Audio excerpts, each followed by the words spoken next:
Começa agora o Saber Direito Debate. Hoje nós vamos falar de esporte, também, claro. Vamos entrar no futebol, porque a nossa conversa de hoje é justamente com o professor Martinho Neves Miranda. Ele que é professor de Direito Desportivo e ao longo desta semana ministrou na TV Justiça o curso sobre o Direito Desportivo. E aí nós tivemos 5 aulas. Introdução ao Direito Desportivo foi a primeira. Movimento Desportivo Organizado, Estado e Desporto. Também aspectos legais em eventos desportivos. E, claro, a relação de trabalho no desporto. Professor Martinho, é uma satisfação tê-lo aqui para falar de um assunto tão interessante, né, que é justamente o esporte, né? E, claro, nós vamos falar também de futebol, e alguns falam assim, mas tem muita coisa no futebol, às vezes é um pouquinho de cultura inútil. Eu não sei se seria, até queria a sua opinião, porque muitas vezes, se a gente pensar que isso, o esporte, ele movimenta milhões, ele gera emprego, ele traz rendas, ele tem a parte, que eu diria que é uma das fundamentais, que é a parte cultural e educativa, então não é tão assim, né? Rimac, primeiro é um prazer estar aqui contigo. E o esporte, ele tem tantas funcionalidades na sociedade, ele é um fator de integração social, ele permite que pessoas de condições totalmente diversas se unam em prol da prática desportiva. Ele é um gerador de profissões, como você bem falou, uma atividade econômica. Ele é um fator de integração cultural da sociedade. Vocês vejam que antes dos espetáculos desportivos as pessoas cantam o hino do seu país. Né? Há sentimentos de nacionalidade que permeiam uma nação através do esporte. Você veja o que aconteceu na Palestina, por exemplo. A Palestina não é um Estado ainda reconhecido internacionalmente, mas é reconhecido pela FIFA. Então, os palestinos se unem em prol da seleção do seu país porque simboliza ali o sentimento de nação que eles possuem. Enfim, nós temos tantas manifestações do esporte. O Pelé foi capaz de interromper uma guerra na África, a presença da seleção brasileira no Haiti, a utilização de atletas pela Unesco e pela ONU para propagar ideais de solidariedade humana. Enfim, o esporte não é apenas aquilo que a gente vê dentro do campo, nos quadros, nas piscinas, quer dizer, é muito mais coisa envolvida aí. E a gente sempre se solidariza, né? Onde há essas manifestações, por exemplo, muitas vezes em guerra, normalmente você não vê, por exemplo, o atentado. Que talvez um atentado, uma coisa, a não ser nas Olimpíadas, e aí também foi algo assim, não que as outras não sejam extremamente condenáveis, depois disso não houve mais. Né? Talvez as próprias organizações terroristas veem aquilo ali com, olha, não, aí não dá para mexer. É verdade, e se você observar bem, quer dizer, a essência, a origem do esporte foi exatamente para impedir a guerra, quer dizer, o surgimento dos Jogos Olímpicos na Grécia Antiga, ele se dá exatamente pela reunião de 3 reis de cidades gregas que decidem, optam por um armistício para que durante o período dos Jogos se tornem todas as cidades solidárias nesse evento. Então, na própria sua essência, na própria criação dos Jogos Olímpicos, ele teve o objetivo de suspender as guerras que assolavam aí as polis gregas. Né? Agora, já que nós estamos falando aí no caso de guerra, a linguagem do futebol, ela não remete muito a isso? Infelizmente, né? Quer dizer, bom, pelo menos que assim seja, se pela própria natureza, mas é positivo, né? a natureza de guerreiro do homem, que infelizmente é assim, se temos que guerrear, que guerreamos através do esporte. Realmente o esporte, principalmente no futebol, nesses esportes coletivos, eles tem por detrás deles aí uma guerra simbólica, né? A conquista do território do inimigo, através do futebol americano, do futebol soccer, né? do americano. Você tem termos que são utilizados no futebol que simbolizam guerras, né? O capitão, o armador, artilheiro. Fulano de tal tem uma bomba nos pés. É um canhão. É um canhão. Mas se é assim, que pelo menos que seja uma guerra saudável, né? E pelo menos não teremos aí pessoas vitimadas nesse confronto, né? O senhor fala de esporte, mas pratica algum? É craque? Não tem cara não, hein? Não tem nada. Eu tentei ser jogador de vôlei, mas não deu certo. Acho que foi a melhor coisa que eu fiz foi sair. A altura tem. A altura tinha, né? Mas eu sou apaixonado, eu gosto de praticar, eu nado até hoje, eu corro, e eu gosto de assistir. Enfim, para mim o esporte é um hobby em todo sentido, na prática como torcedor, e eu acabei arrumando um jeitinho aí para me dedicar ao esporte através do direito esportivo. E está perto. Está perto, eu estou sempre tentando me aproximar. Né? Agora, seria o futebol, tentou também como eu acho que a maioria das crianças, pelo menos 99% do Brasil, sonham em ser o jogador de futebol. Até pela altura, né? A altura não ajuda muito, né? A jogador de futebol, eu tentei ser goleiro, mas como goleiro eu acho que eu sou um bom advogado. Desistiu logo. Desistiu logo. Eu tomava muito frango. Reconheceu o ponto, né? Eu tenho que reconhecer as limitações, né? Tá certo. Bom, mas aí, então o futebol não deu certo, agora a natação mais na... A natação mais como atividade física, né? De educação física, enfim. E para mim é importante para a saúde, pela altura, eu tenho problemas de coluna e tal. Mas eu gosto muito de esporte, eu gosto muito da história do esporte, tudo que está ligado ao esporte, que é um dos aspectos da sociedade aí que fica um pouco à margem aí de tantos eventos terríveis que nós temos, né, na sociedade contemporânea, de guerras, de tragédias, de catástrofes. O esporte acaba sendo uma catarse do povo, da sociedade. Né? Bom, o professor Martinho Neves Miranda, quem nós estamos aqui conversando nesse momento, no programa Saber Direito Debate, ele é, além de professor de Direito Desportivo, também é advogado em um escritório e também é advogado, inclusive, do Flamengo, né? Hoje em dia eu estou advogando para o Real do Flamengo, já advoguei para outras agremiações, né? Eu também coordeno um curso de pós-graduação em Direito Desportivo, tenho trabalhos publicados, trabalhei também nos Jogos Pan-Americanos, fui coordenador jurídico da candidatura, também para a candidatura dos Jogos Olímpicos, 2012, 2016. Essa é uma outra parte que nós vamos falar daqui um pouquinho, que eu, até pelo advento da Copa do Mundo também, Olimpíadas que nós teremos, aí nós vamos até falar mais sobre isso. E também procurador do município do Rio de Janeiro. Mas aí, nessa ocasião, o senhor também lida ali com esporte ou já não tem mais? Eu tive uma presença muito forte na Procuradoria, que coincidência, aí foi pura coincidência, eu acabei sendo levado para chefiar a assessoria jurídica de esportes e lazer, no período em que o município do Rio de Janeiro estava em constante ebulição para sediar grandes eventos. Né? Então, começou ali conosco, para sediar os Jogos Sul-Americanos. Depois nós nos candidatamos e vencemos várias disputas para organizar competições mundiais. E o grande prova de fogo foram os Jogos Pan-Americanos, em que tivemos uma disputa muito difícil com San Antonio do Texas, que era a cidade de nada mais nada menos do que o do ex-presidente americano George Bush. Só pelo fato de ser primeiro mundo já é um peso? Primeiro mundo já era um peso. O Brasil nunca tinha sediado uma competição dessa monta. São Paulo sediou os Jogos Pan-Americanos, mas numa época que o desporto espetáculo não tinha essa complexidade que temos hoje. Né? Então, a vitória do Pan-Americano e o bom êxito do município do Rio na realização dos Jogos Pan-Americanos nos habilitaram a reivindicar sonhos maiores que culminaram aí com a vitória fantástica do Rio para sediar os Jogos 2016. Verdade. Muitos daqueles que se opõem não necessariamente ao esporte, mas em si a todo o investimento feito para que esses grandes eventos se realizem, porque uma coisa é você começar como foi o caso. Bom, depois de pronto, aí já não é tanto problema, mas no caso para trazer outro já está pronto ali. Mas no primeiro momento requer muito investimento, né? Já tem gente falando, por exemplo, que está pagando imposto para ajudar a construir o estádio do Corinthians e o cara torce lá para o Botafogo do Rio de Janeiro. Bom, vamos partir então desse pressuposto de investimento. Na opinião do senhor, isso realmente tem procedência? Porque o que vamos fazer depois com todo esse investimento? Realmente o investimento depende do quanto, do valor que está sendo investido na realização de um grande evento.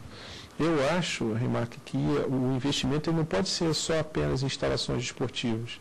Ele tem que ser na formação de recursos humanos, no desenvolvimento de ciências ligadas ao desporto. Porque a construção de uma instalação é aquilo que você falou, quer dizer, o que eu vou fazer com essa arena desportiva depois do grande evento? Eu acho que essa é uma falha, não é um problema do Brasil, mas acho que é um problema mundial, que as pessoas só se preocupam em construir instalações, e o mais importante talvez é o acesso a essa mesma instalação. O verdadeiro legado é aquele que modifica a estrutura da cidade, não apenas a construção de uma instalação esportiva. Não adianta você ter uma grande instalação esportiva se você não tem um treinador capacitado para formar novos atletas, melhores atletas. Não adianta ter uma arena para a ginástica olímpica se não tem um treinador com capacidade para isso, não tem atletas, não tem investimento massivo no desporto. Então, eu acho que essa é uma visão muito míope daqueles que organizam espetáculos esportivos, mega eventos, que se dedicam apenas para a instalação, e a instalação é apenas a ponta final dessa revolução da sociedade através do esporte. Eu ainda recentemente ouvi uma entrevista de um ministro do Tribunal de Contas da União, e ele dizia, olha, né, essa Copa do Mundo no Brasil, a gente já não pode entrar perdendo o título. A gente tem que entrar ganhando. Ganhando como? É que as obras realmente sejam respeitadas, tanto o prazo, quanto também a designação das verbas. Né? Claro, claro. A aplicação da verba e o respectivo controle. Né? Uma coisa que também eu percebo, você tem vários órgãos de fiscalização. Foram criados inúmeros órgãos no Ministério Público, no Tribunal de Contas e tal. Mas sempre nós capacitamos o gestor público para executar bem o plano que está sendo feito? Será que nós não estamos mais preocupados em fiscalizar do que capacitar quem está executando? Será que quem está executando tem capacidade para tanto?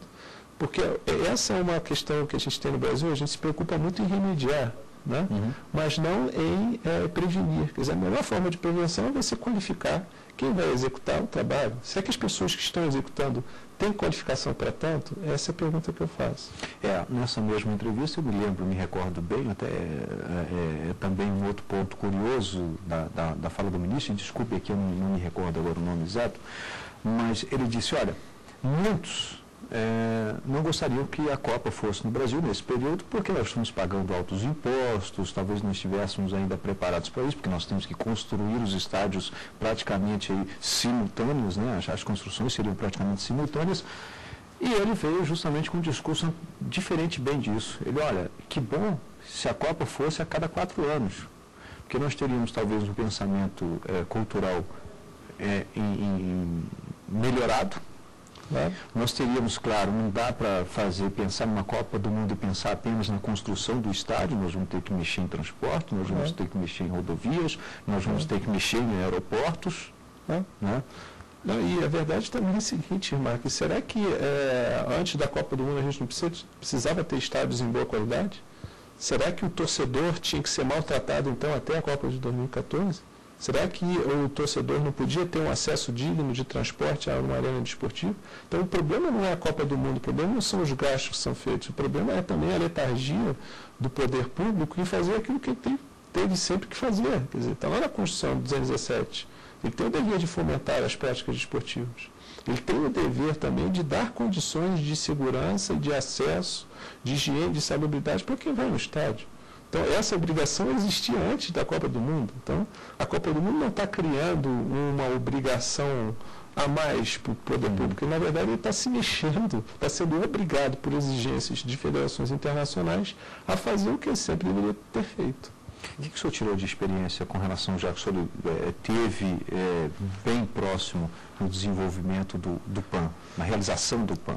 O que eu percebo, quer dizer, que até me levou a estudar direito desportivo, haja vista que é um ramo do direito que não está muito consolidado no nosso país, é que você tem aí um entrechoque de normas, de regras, do direito brasileiro com o direito estatutário, dos estatutos das associações desportivas e das federações desportivas internacionais, que são os chamados cadernos de encargos. Eles estabelecem algumas exigências, algumas são razoáveis, outras passam dos limites, extrapolam os limites. Então, é uma coisa que sempre eu observei, qual é o limite da aplicação dessas exigências? Será que nós devemos nos curvar a todos os mandamentos impostos pelas essas entidades? Eu acho que esse é um ponto em relação ao qual a gente não meditou muito bem a respeito. Mas está cumprindo. Está cumprindo, porque esse é o monopólio que a gente tem, né, que a gente até debateu nas aulas.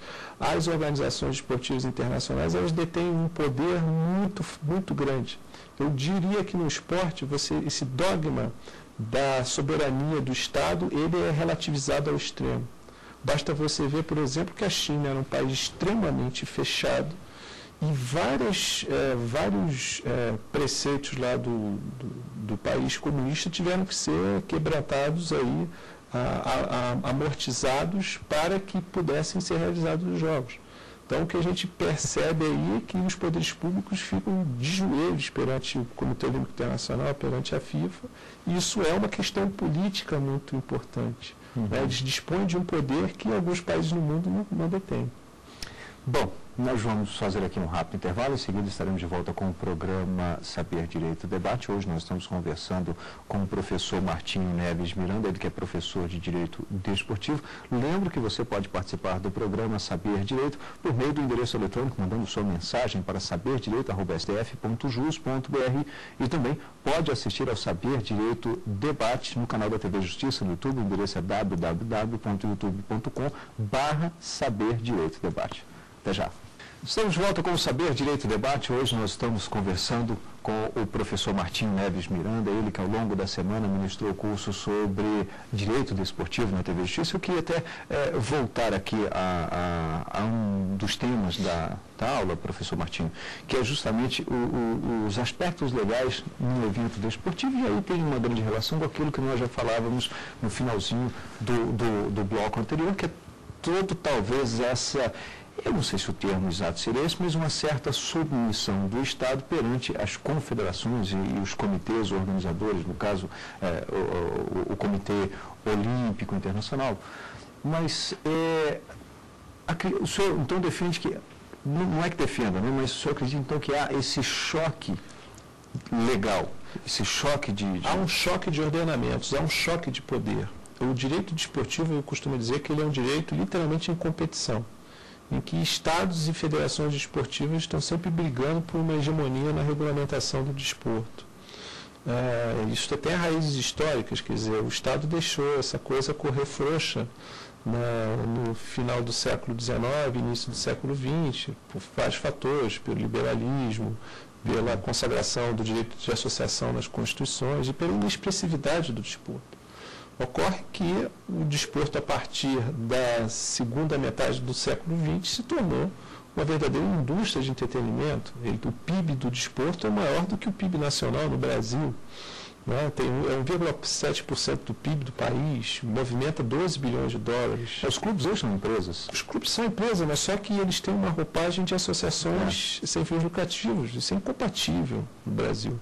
Pois como é que fica essa diferença no meio jurídico? Isso volta muito ao pouco conhecimento da capacitação das pessoas que lidam com esse assunto. Se advoga muito a tese de que os clubes não podem ser obrigados a se tornar empresas porque nós temos no Brasil o princípio da liberdade de associação. Bom, em Portugal o clube é obrigado a se tornar empresa, na Espanha, na França, na Itália. Eu lhe pergunto, nesses países também não vigora o princípio da liberdade de associação constitucional? Evidente, são países democráticos. Só que uma coisa é você ter liberdade de associação, outra coisa é você ter um regime jurídico de atuação. Você tem várias associações, várias empresas que operam no regime privado e nem por causa disso deixam de se submeter a um regime jurídico imposto pelo Estado. As companhias aéreas, as cooperativas agrícolas, enfim, todas elas atuam no regime privado, mas sob um marco legal, normativo e de atuação determinado pelo poder público. O que o senhor defende? Eu acho que não dá para você mudar a essência da atividade dessas entidades esportivas, que são, evidentemente, empresas. E a nossa legislação reconhece isso. Porque aqui a gente sempre tenta arrumar um meio termo. A nossa Lei 9.615 diz que para todos os fins legais, para todos os efeitos tributários, cíveis, trabalhistas, as associações desportivas que participem de competições profissionais são consideradas empresas para sociedades empresárias para todos os fins, mas não adquirem a forma de sociedade empresária. Então, nós estamos convivendo aí num regime jurídico completamente esdrúxulo, quer dizer, todos sabemos que elas não exercem, não são meramente clubes recreativos, quer dizer, quando você gasta uma fortuna de milhões de dólares para contratar um jogador de futebol, não me venha dizer que são associações recreativas.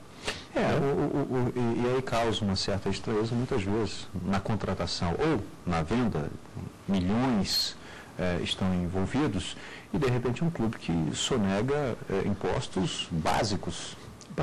E aí acaba virando aquilo que você sempre ouviu dizer no esporte, que o esporte acaba virando uma terra sem lei, uma terra de ninguém, um verdadeiro faroeste americano, né? Então, por quê? Porque elas operam num regime que elas não prestam contas ao Estado, elas não têm uma fiscalização efetiva pelos sócios que são associados, o Conselho Fiscal, invariavelmente, das associações são eleitas juntas com a diretoria administrativa, com o presidente do clube, né? E você não tem um regime de fiscalização próprio. A própria Lei 9.615 diz que integra o patrimônio cultural brasileiro. Só que, ao mesmo tempo, não dispõe o Estado de meios eficazes para fiscalizar. Então, eu até defendo a tese de que nós teríamos que ter uma agência reguladora do esporte no Brasil. Mas é ruim? Bom, é ruim como está sendo pior sem. A gente tinha o CND, que era o Conselho Nacional de Desportos, que nasceu sob o regime ditatorial da Era Vargas. Era realmente uma autarquia com forte cunho de intervenção. Com a Constituição de 88, não dava para você ter um regime autoritário convivendo num Estado democrático. Mas o que nós fizemos? Nós extinguimos o CND e não pusemos nada em seu lugar. Um órgão democrático, uma agência que fiscalizasse de acordo com os princípios do Estado Democrático de Direito. Não tivemos nada. Nós só temos o Ministério do Esporte que não exerce essa função, não tem essa função.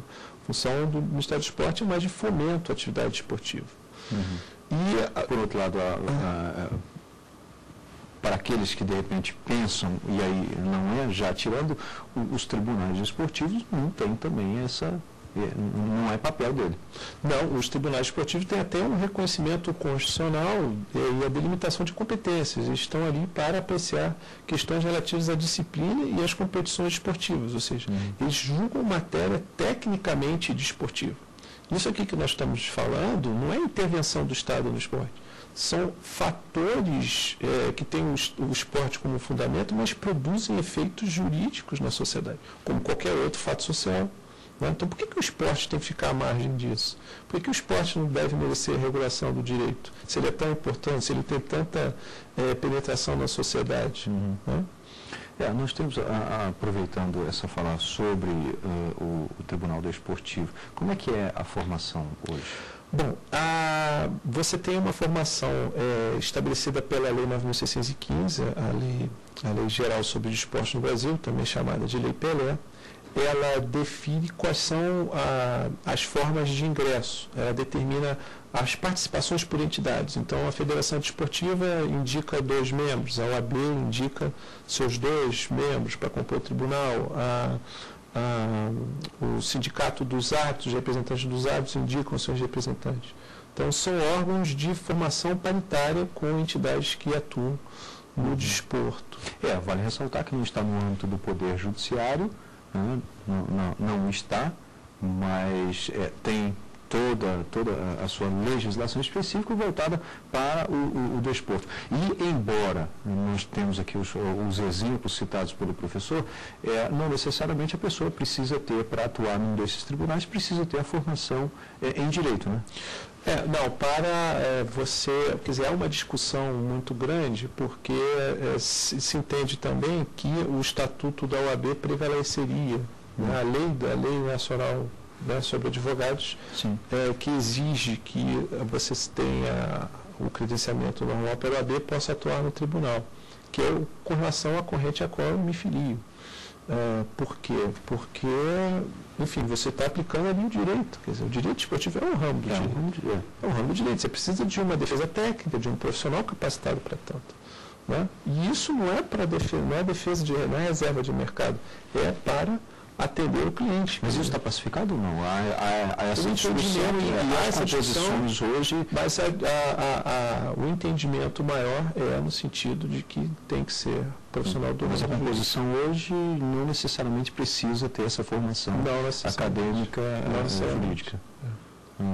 Ou seja, algum tribunal ou outro pode ter. Por exemplo, uma indicação da comissão de árbitros. É comissão de árbitros? De comissão de árbitros. Isso, representante, por exemplo, não necessariamente ele seja um advogado. Esse é um problema sério. E aí, se você filiar a corrente, deve ser. Que deve ser exatamente para você preservar o direito, o pleno direito de defesa dos indivíduos. Bom, ainda dentro no âmbito do Tribunal Desportivo, com o judiciário ele não se comunica talvez no quesito de hierarquia, não está ligado, mas ele se comunica a partir de decisões. Né? E aí, por exemplo, o Poder Judiciário interfere muito nas decisões? Não, sabe por quê? É porque existe um poder muito grande, embora de direito você possa pedir a revisão das decisões de justiça desportiva pelo Judiciário. É comum. É comum. A justiça comum, se seria comum. Não é comum esses pedidos? Não, porque as federações exercem um poder muito grande sobre os clubes. Elas ameaçam os clubes, inclusive consta nos estatutos das federações, a vedação de submissão dos seus litígios ao judiciário. Às vezes, não raro, a gente ouve dizer, olha, se nós entrarmos no judiciário, a FIFA vai impedir o Brasil de disputar a Copa do Mundo. Já ouvimos isso, né? Aconteceu no Chile, enfim. Então, muito embora a nossa Constituição reconheça esse acesso ao judiciário após o esgotamento das instâncias da justiça desportiva, as partes acabam não pedindo a revisão desses seus litígios. Até porque, como nós temos uma característica muito grande no direito esportivo, que é a influência de normas externas no Brasil, foi criado o Tribunal Arbitral do Esporte.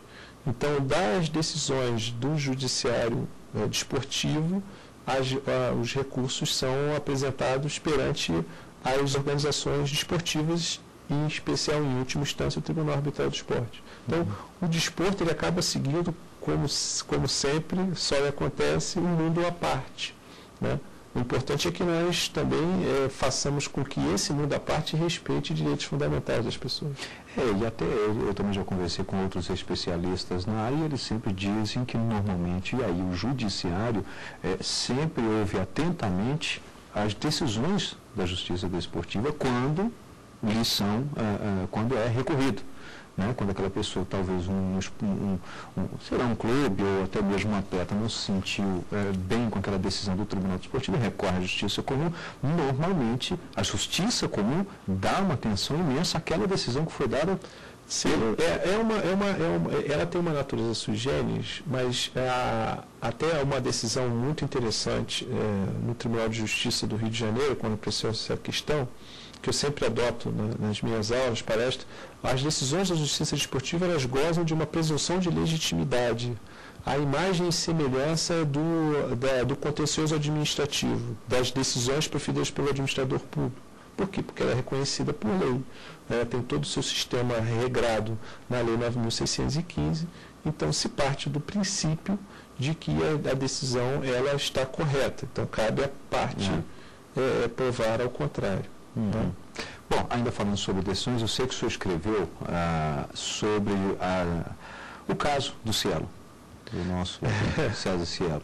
E aí o senhor foi muito feliz quando, antecedendo talvez aquilo que viria a ser depois fundamentado. Porque você observe só, isso é mais um caso aí em que o desporto acaba ficando meio colocado à margem do direito. Acho que para a gente punir alguém, a gente tem que pelo menos entender por que está se punindo alguém, né? No caso do Cielo, por exemplo, ele utilizou uma substância que, em tese, teria o condão de mascarar uma outra substância dopante. A furosemida em si, por si só, ela não melhora a performance.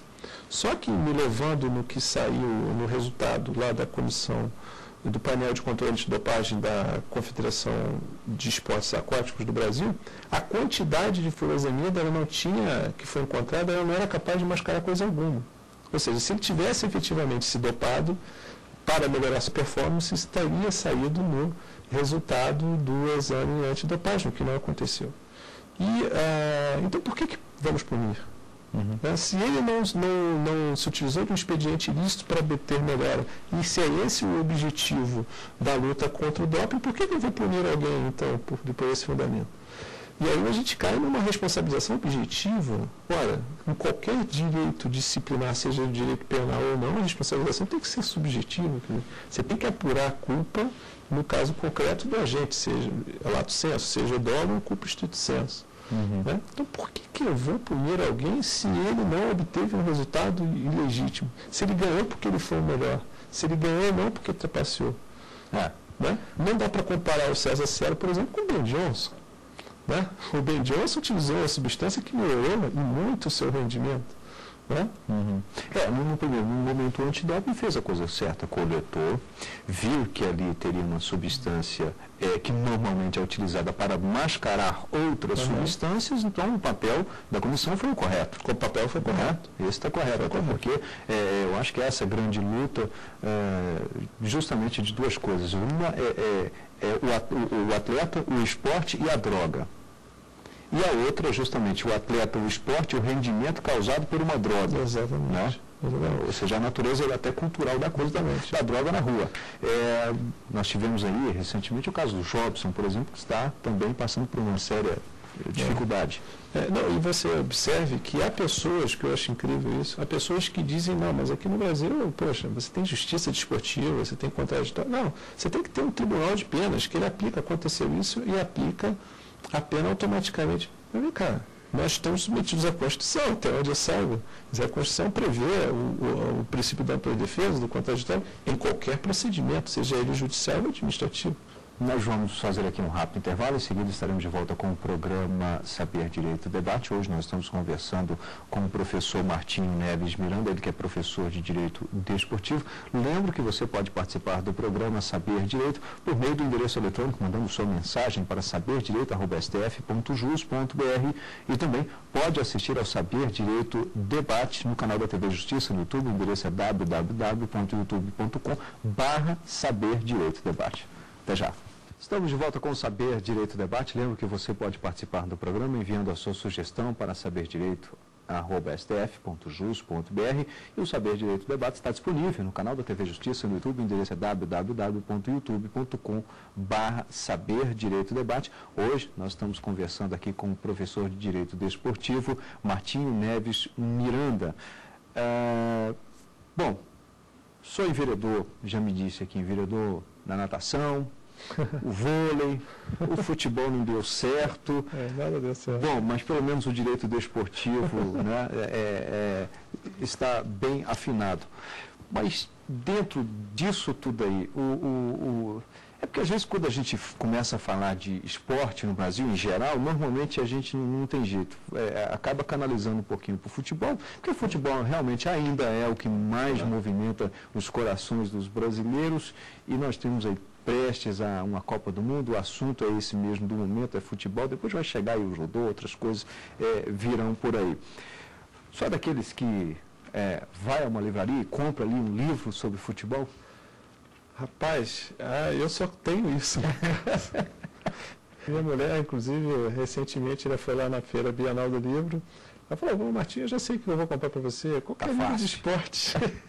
Então, não sabe o que dá para o Martinho? Compra um livro de esporte, de história, enfim, eu gosto muito. Eu acho que eu gosto mais dos bastidores do esporte, dessas histórias pitorescas que nós temos no esporte, até do que da disputa propriamente dita. O que o senhor teria aí de curiosidade para contar para a gente sobre o esporte? Rapaz, sobre o futebol, né? Tem tanta coisa assim, de cabeça, assim, é complicado. Quer dizer, você tem aí a história da presença do negro no futebol brasileiro. Que é um dado bastante curioso mesmo. Que foi o esporte no Brasil, o futebol no Brasil, por incrível que pareça, o futebol no Brasil, quando ele começou, ele era um esporte aristocrata por excelência. Né? Os ricos é que praticavam o futebol. E o negro ele era colocado à margem da sociedade esportiva, né? Há inclusive referências aí de vedações por parte de clubes a que negros competissem. Ocorre que, muito devido até aos esportes africanos, principalmente a capoeira, a ginga do negro e a condição física muscular do negro, que nos esportes atléticos é notadamente superior à do homem, o negro ele tem um desempenho desportivo, em geral, no futebol, maior do que o branco. E nós devemos muito, olha, o futebol como um fator de integração, né, de raças na sociedade brasileira tão plural que ela é. Se não fosse o negro, eu tenho seríssimas dúvidas se nós seríamos hoje, poderíamos bater no peito e dizer que somos pentacampeões mundiais de futebol. Então, não por acaso, nós temos Pelé. O maior jogador do mundo. Então, já começa por aí. Começa por aí. Mas o primeiro clube a aceitar negros no Brasil foi o quê? O Vasco da Gama? Dos clubes grandes, sim. Há uma referência ao Bangu, né? Que o Bangu ele teria já no seu proletariado a presença de negros, mas o Vasco dos clubes grandes foi o clube que recebeu, abriu as portas para os negros no futebol brasileiro. E foi até a forma pela qual o Vasco teve essa ascensão muito rápida, porque tinha negros nos seus elencos de futebol e com uma capacidade física e técnica absurda. Essa característica, e a gente cita o caso do negro, em especial aqui nós estamos falando no futebol, mas era fato comum em vários outros países, não era uma característica do Brasil apenas. Dado por exemplo, que Hitler se recusou a dar as medalhas, se não me engano, para um atleta olímpico, né? Justamente se recusou, ou seja, tinha realmente esse... a utilização do esporte... Mas não é para menos, né? Esperar que Hitler fosse lá abraçar e... Era um pouco difícil, era esperar demais, né? E ele fez questão de realizar os Jogos de Berlim de 36 para a demonstração da supremacia da raça ariana. Olha, mais uma vez, o esporte quebrando essas barreiras culturais de preconceito. Ele foi obrigado da tribuna a assistir um negro americano pulverizar marcas de atletismo, ganhando 4 medalhas de ouro, né, nos 100 metros rasos e outras provas. E o esporte não tem disso. No esporte não dá para você fazer esse tipo de discriminação, né? No esporte você tem um rapaz de pouco mais de 1,60 m, que é o Romário, conseguindo duelar na cabeça contra jogadores europeus e se sobrepujando a eles. Então, o esporte é talvez também uma das formas mais, talvez a única forma de ascensão social de algumas camadas da população. Né? O senhor fala no direito esportivo, e aí aqui a gente já está entrando, já estamos, né, há um bom tempo nas opiniões. Campeonato brasileiro. Outro dia eu até vi uma discussão sobre isso. Pode ficar tranquilo, não vou perguntar para qual time que o senhor torce. Ainda bem. Vou lhe poupar. Mas o senhor acredita que o nosso campeonato, e a discussão era, olha, o campeonato italiano é o mais emocionante. Não, o campeonato alemão, não, o campeonato espanhol. E alguém disse, não, o campeonato brasileiro é o mais emocionante. Não por estar aqui, mas quando o campeonato esse ano começou, e aí eu dei até razão e queria a sua opinião sobre isso, esse comentarista disse o seguinte, olha, quando o campeonato começou, no início agora de 2011, todos diziam e apontavam para o Internacional ou o Cruzeiro serem os campeões, os possíveis campeões. E nada disso aconteceu, está tudo inverso. E, aliás, pode ser que qualquer um, a qualquer momento, seja campeão. Isso aí eu vou até puxar aí um pouco para essa área de fora do campo. Eu queria te desafiar e te perguntar qual é o país que possui 13 agremiações com enorme torcida, 13 clubes de grande torcida como nós temos no Brasil. Nenhum país no mundo nós temos isso. Então, por mais organizados que os outros países sejam, mais organizados, né? Ou futebolisticamente. O pessoal fala muito do Campeonato Espanhol. O Campeonato Espanhol só tem Barcelona e Real Madrid. Né? Só na cidade. Para começar o campeonato, você sabe, outro. Já viu coisa mais chata do que isso? Aqui no Brasil, você tem, desde que começa o campeonato, no mínimo 10 equipes que têm a obrigação de tentar o título. só dá para termos um campeão. Então, por isso que é tão empolgante. É por isso que o esporte ele tem que ser valorizado e preservado também pelo Estado, porque isso é da essência do país. Essas instituições desportivas, elas têm que ser preservadas, porque se elas vierem a se extinguir, como nós tivemos, já aconteceu com o Racing na Argentina, isso não vai afetar apenas os associados.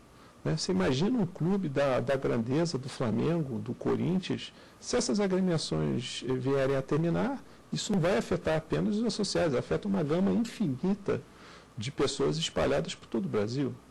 O torcedor do Flamengo tem a população, tem uma gama de torcedores maior do que talvez a maior parte dos países da Europa e da própria América do Sul.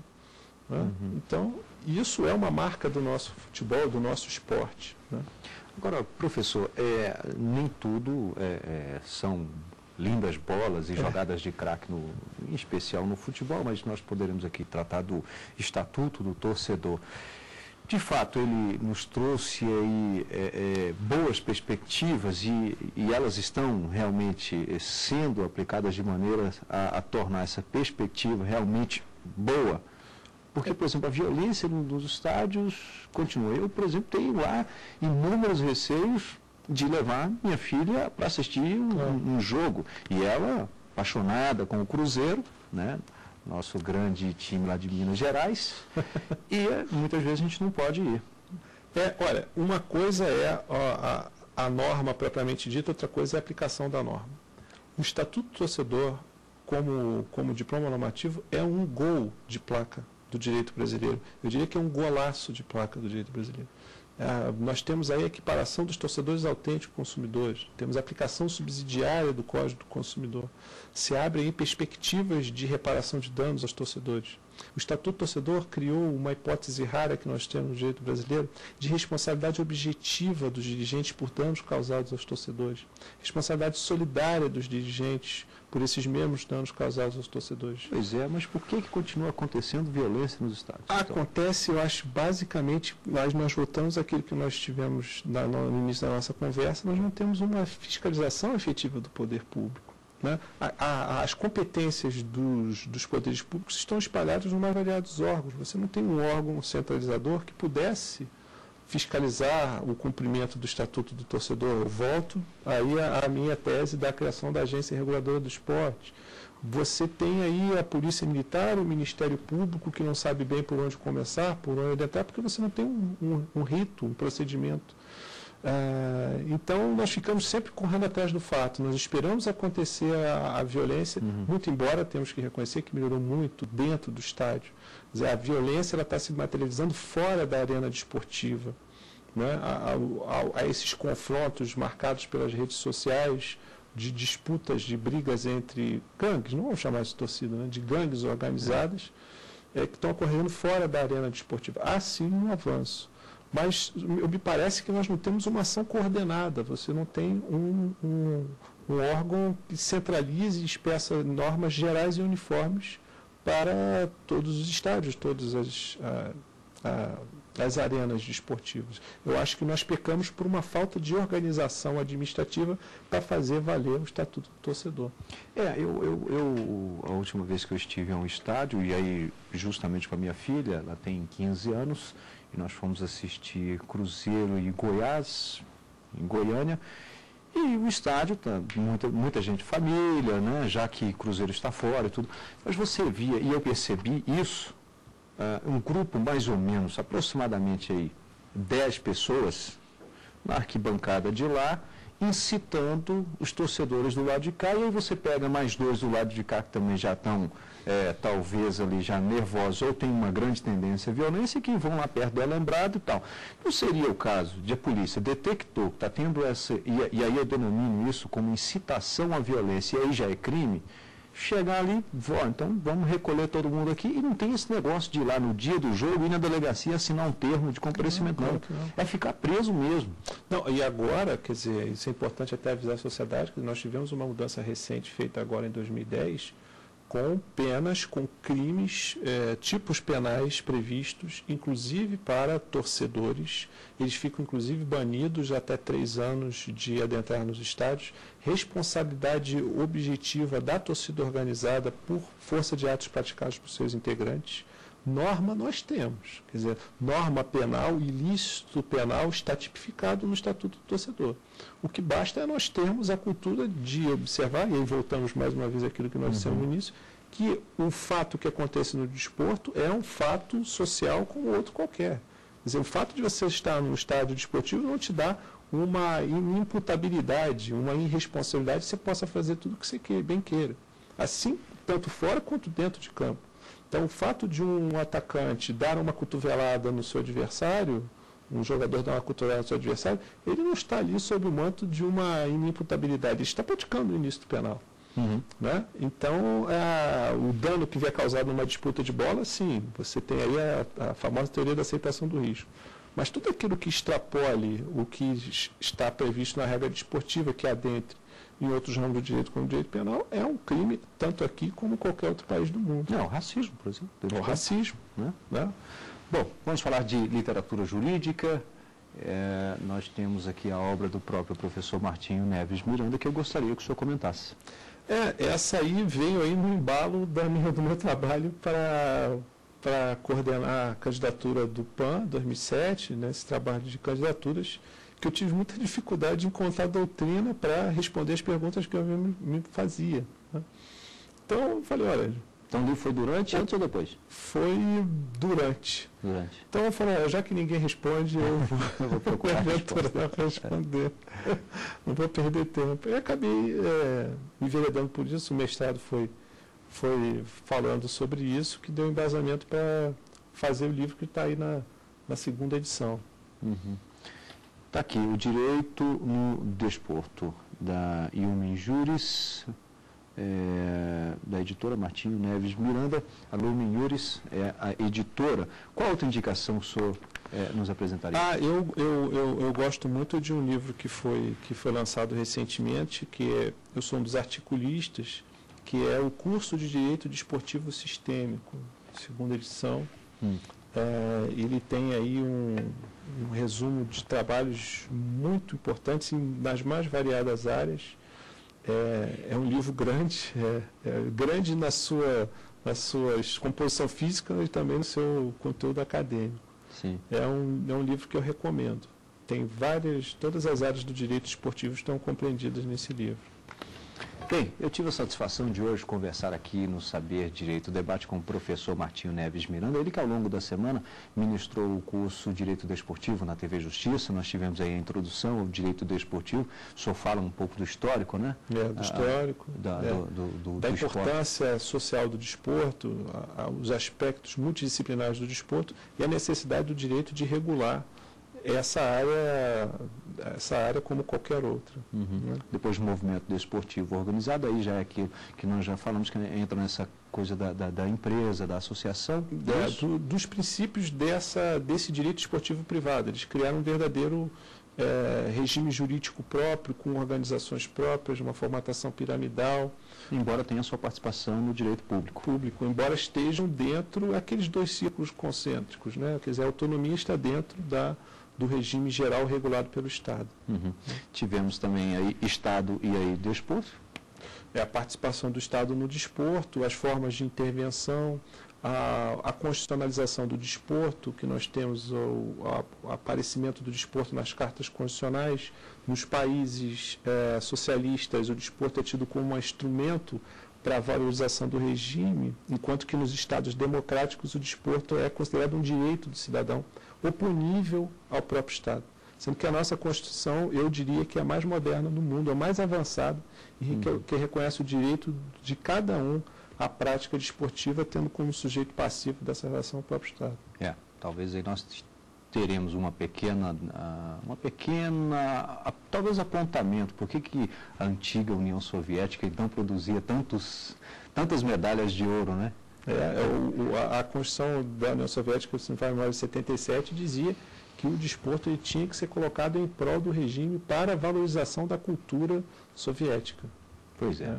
propagação do próprio regime. E aí depois nós tivemos, inclusive, China, Cuba também, um exemplo de esporte.